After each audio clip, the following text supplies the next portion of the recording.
অত্যন্ত প্রাজ্ঞ বিজ্ঞ রাজনীতিবিদদের সমাহারে নোয়াখালীর বিএনপি।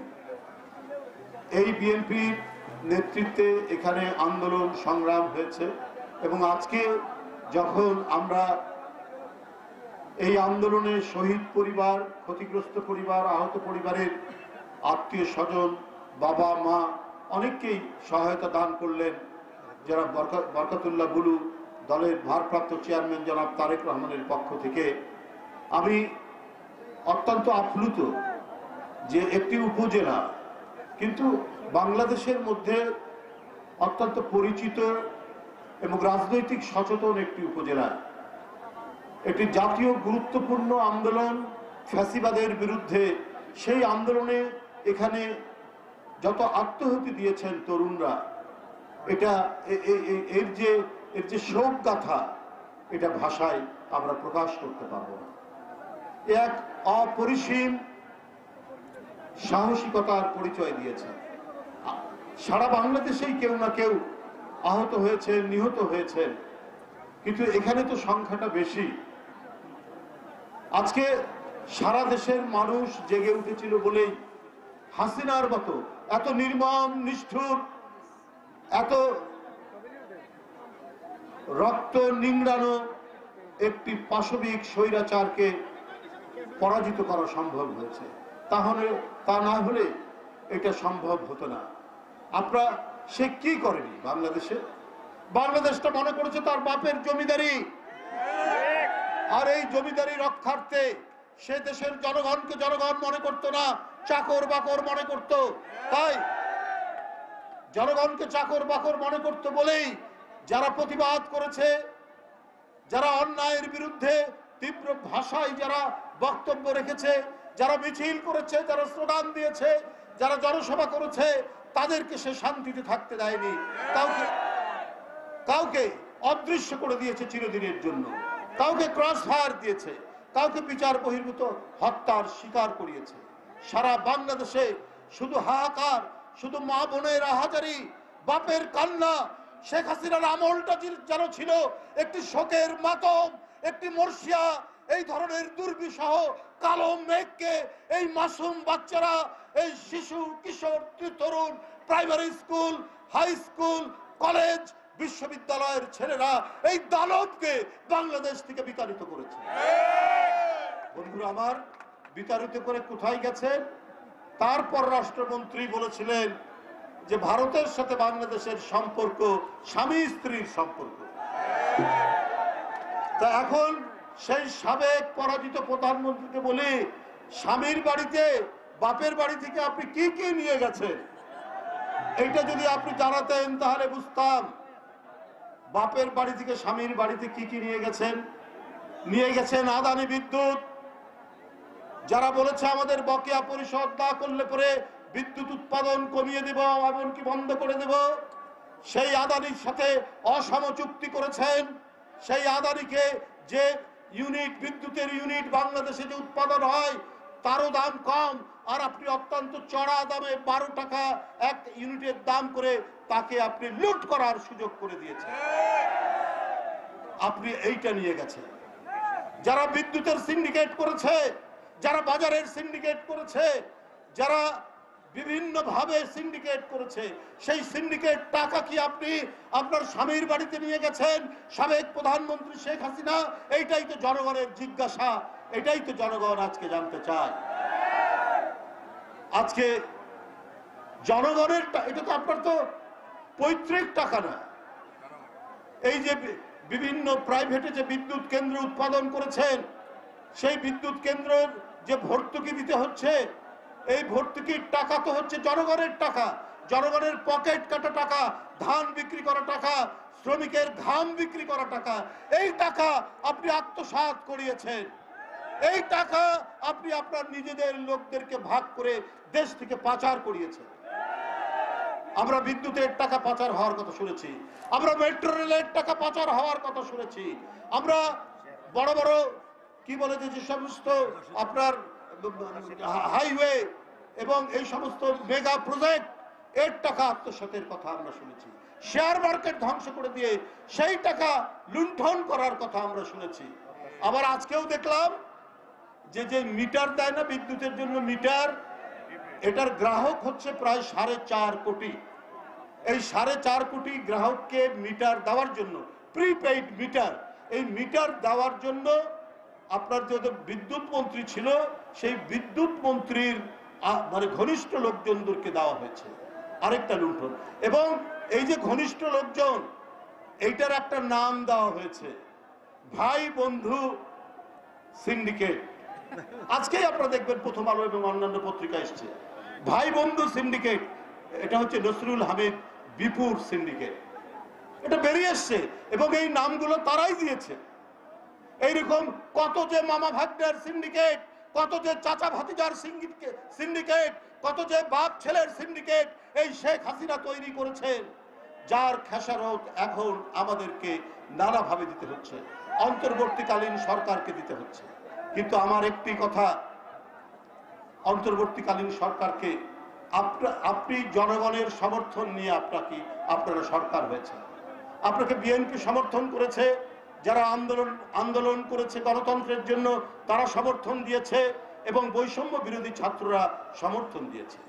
কিন্তু আপনার সরকারের বিষয়ে আমরা তো আপনাদেরকে সমর্থন করে যাচ্ছি। কিন্তু আজকে মাঝে মাঝে কথা বলতে হয় কেন?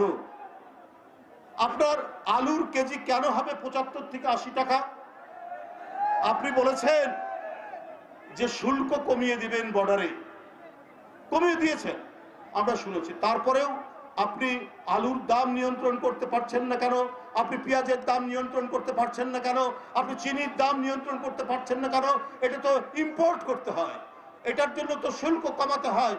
শুধু শুল্ক কমালেই হবে না, আপনি যারা মার্কেট সিন্ডিকেট করে, যারা পেঁয়াজ মরিচের সিন্ডিকেট করে, সেখানে ইন্টারভেনশন কেন করছেন না? ওই সিন্ডিকেট বাসদেরকে আপনি কেন গ্রেপ্তার করতে পারছেন না? দুর্বলতা কোথায় এইটাই তো জানতে চাই। আজকে আবার হু হু করে চিনির দাম বাড়বে কেন, কাঁচামরিচের দাম বাড়বে কেন, পেঁয়াজের দাম বাড়বে কেন, আটার দাম বাড়বে কেন, রসুনের দাম বাড়বে কেন? এইটাই তো অন্তর্বর্তীকালীন সরকারের কাছ থেকে মানুষের কাম্য নয়। কেন এটা বাড়ছে? মানুষ তো অনেক ধরনের প্রশ্ন করে। আপনি নির্বাচনের কথা বলেন কিন্তু নির্বাচনের কোনো ডেট লাইন দেন না, এটা কেন? এটা তো রহস্যজনক।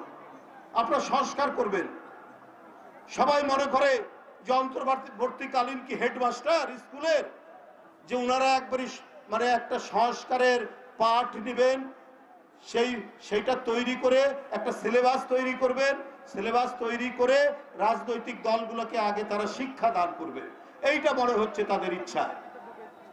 তারা এখন স্কুলের একটা হেডমাস্টারের দায়িত্ব পালন করছেন বা শিক্ষকের দায়িত্ব পালন করছেন। আরে যারা দেশ চালিয়েছে, গণতন্ত্রকামী রাজনৈতিক দল যারা 15-16 বছর, যাদের ছেলেরা রক্ত দিয়েছে, গুমের শিকার হয়েছে, আপনার ক্রস ফায়ারের শিকার হয়েছে, এত আত্মদানের পরেও বারবার ক্ষমতা পরিচালনা করার অভিজ্ঞতা হচ্ছে বিএনপির। আরো অনেক রাজনৈতিক দল আছে যারা আন্দোলনে ছিল। আপনারা মনে করছেন যে বিএনপির লোক বা যারা গণতান্ত্রিক আন্দোলনে যারা আছে তারা বোধহয় অশিক্ষিত। আমরা তোমাদেরকে আগে সংস্কার শিখাই, তারপরে তোমরা নির্বাচনের কথা বলো। তাদের একজন অ্যাডভাইজার বলছে খালি নির্বাচন করলেই হবে। তো আমি অ্যাডভাইজারকে বলি, আপনি কি হেডমাস্টার? কি সংস্কার? আমরা সব ছাত্র, আপনি আগে আমাদেরকে শিক্ষা দিবেন, আমরা শিখবো, পড়াশোনা করব। আমরা কি জানি না সংস্কার কি? আপনারা একটা প্রস্তাব দিতে পারেন, কিন্তু প্রস্তাব দিতে কয়দিন সময় লাগে? সেই প্রস্তাবটা দেবেন নির্বাচিত সরকারের কাছে। এই জন্য নির্বাচন দিন। এটা তো একটা নির্বাচিত সরকার, নাগরিক সমাজের দাবি, বিদ্বজ্জনদের দাবি, শিক্ষিত মানুষের দাবি যে একটি পার্লামেন্ট কিভাবে চলবে, আমাদের সংবিধান কি ধরনের হতে পারে, আমাদের নির্বাচন কমিশন কিভাবে হতে পারে, সেটা পরামর্শ দিলে যারা পার্লামেন্টে যাবে তারা তো মূর্খ নয়, তারা তো এবিসিডি জানেন না, সরিয়া জানেন না।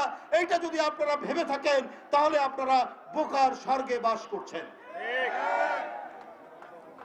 আপনাদের প্রস্তাবগুলো দিতে কত সময় লাগে? যে আপনারা নির্বাচনের ডেডলাইন দিতেই আপনাদের এত দ্বিধা, আপনাদের মধ্যে এত সংকোচ কেন? আপনারা, আমার মনে হয় যে আপনার যে গণ আন্দোলন যেটা হলো, 5ই আগস্ট যে বিপ্লব, এই বিপ্লবের সাথে আপনাদের তাল মিলিয়ে চলতে পারছেন না। বিপ্লবের স্পিরিট, তার যে চেতনা, সেই চেতনাকে ধারণ করতে পারছেন না। তাই পতিত স্বৈরাচারের অনেক লোককে আপনারা বসিয়ে রেখেছেন, আপনার প্রশাসনে বিভিন্ন জায়গায় বসিয়ে রেখেছেন। তারা তো আপনাকে ব্যর্থ করবেই, আপনার সিন্ডিকেটকে তো ধরতে দেবে না। আপনি আবার কিছু নতুন উপদেষ্টা করেছেন, এইটা উপদেষ্টা করার অধিকার আপনার আছে, কিন্তু আন্দোলন, গণতান্ত্রিক আন্দোলনের অংশীজন যারা, তাদের সাথে তো একটা অভিমত দেওয়ার দরকার ছিল।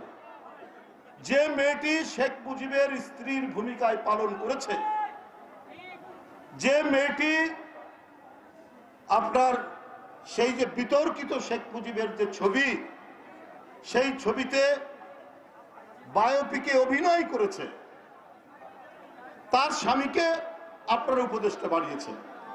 সে নাকি ফ্যাসিবাদ বিরোধী আন্দোলনে ভূমিকা রেখেছে। ভাই, আমি এই আন্দোলনে, ছাত্রদের এই আন্দোলনের 5 তারিখের আগের দিন 4 তারিখ পর্যন্ত আমি রিমান্ডে ছিলাম পুলিশের। এই যে ভাবি দাঁড়িয়ে আছেন, আমার ভাতিজা সানিয়াত, সানিয়াত, আমি জেলখানায় যে সেলে ছিলাম, আমার অপোজিট সেলে সে ছিল, এবং ডিবি অফিস গোয়েন্দা বিভাগে আমি যেখানে ছিলাম, পাশের সেলের মধ্যে সানিয়াত ছিল। আমি অবাক হয়ে গেছি, আমি বিস্মিত হয়েছি। মায়ের কি মানে নার্ভ, তার যে স্নায়ুর কত জোর। যখন দেখলাম কোর্টে আমাদেরকে জেলখানা থেকে নিয়ে আসলো, এই ভাবি যিনি দাঁড়িয়ে আছেন, ওদেরকে আগে নিয়ে যাচ্ছে পুলিশ, আমরা পেছনে, দূরে দেখছি ভাবি দাঁড়ানো। আমাদের মনে হয়েছে তখনও তার মাথায় যে টর্চার, তার হাতে টর্চার, তার ডান হাতে আঘাতের চিহ্ন, তার পায়ে পুলিশের আঘাতের চিহ্ন, এত আঘাতের চিহ্ন দেখে কোন মা নিজের কান্নাকে সামলাতে পারে? অথচ এই ভদ্র মহিলাকে দেখেছি, তিনি চোখ দিয়ে একটা পানি না ফেলে ওই সন্তানকে জড়িয়ে ধরে বলছে যে তোরা গণতন্ত্রের জন্য লড়াই করছি, তোরা ভয় পাবি না, এই হ্যাঁ তুমি কোনো টেনশন করো না।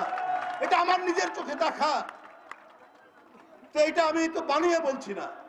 এই ধরনের মায়েদের জন্ম হয়েছে বলে আজকে শেখ হাসিনার মতো ঘাতক, নিষ্ঠুর, রক্ত পিপাসু একজন নারী দেশ ছেড়ে পালাতে বাধ্য হয়েছে।